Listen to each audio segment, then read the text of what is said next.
sommes le jeudi 2 mars, c'est l'heure du point d'information à la mi-journée sur nos antennes. Merci de choisir notre canal pour vous informer. Madame, monsieur, bonjour, c'est le 1245 et voici les titres. On met à présent le cap sur Boisflé pour une toute autre problématique.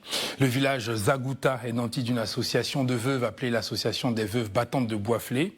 Ces femmes qui ont connu la douleur de voir leur époux quitter le monde des vivants ont choisi de se donner la main pour faire face aux réalités de leurs conditions dans une société où malheureusement, bien des fois, les droits de la femme sont foulés aux pieds. Ces femmes fortes ont certes perdu l'affection de leurs époux, mais elles savent compter sur elles-mêmes pour se donner de l'amour et du réconfort.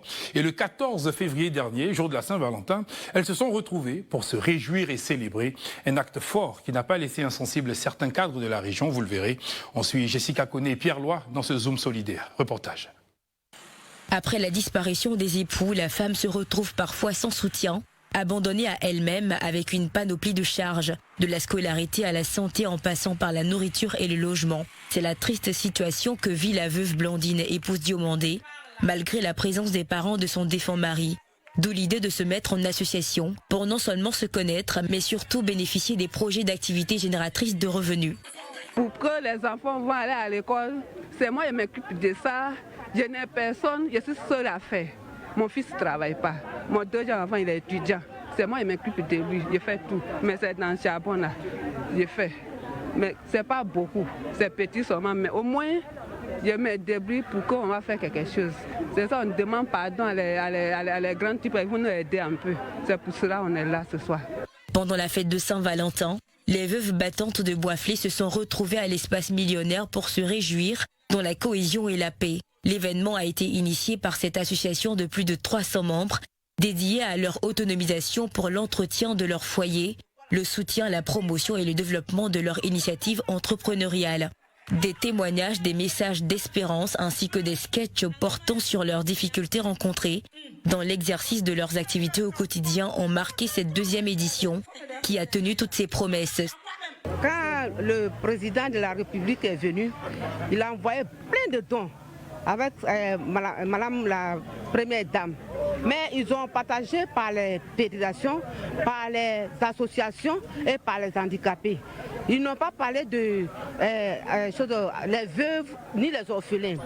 Je lui ai dit, mais monsieur, vous-même, vous êtes à la DF famille là-bas, vous avez tout dans votre main, vous connaissez la situation des veuves et les orphelins. Mais ce que vous avez partagé là, où est-ce qui a été retenu pour les orphelins et pour les veuves? Il a dit, mais madame, c'est pas comme ça se passe. Maman, il faut t'organiser. Organisez-vous. Si vous êtes en association, si vous êtes unis, l'État va penser à vous.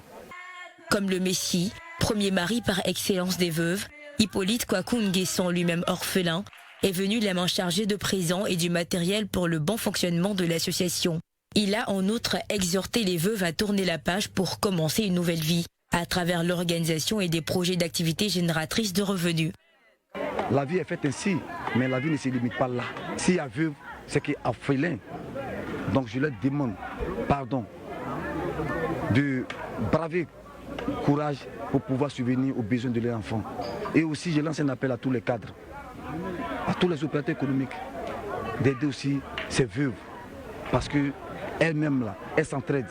À travers ces journées, l'association des veuves battantes de Boisflé compte mobiliser toutes les veuves de la Marawi pour leur traduire l'esprit de solidarité, l'entrepreneuriat et répondre aux besoins minimaux avec le soutien d'Hippolyte Nguesson Kwaku et bien d'autres cadres de la Marawi.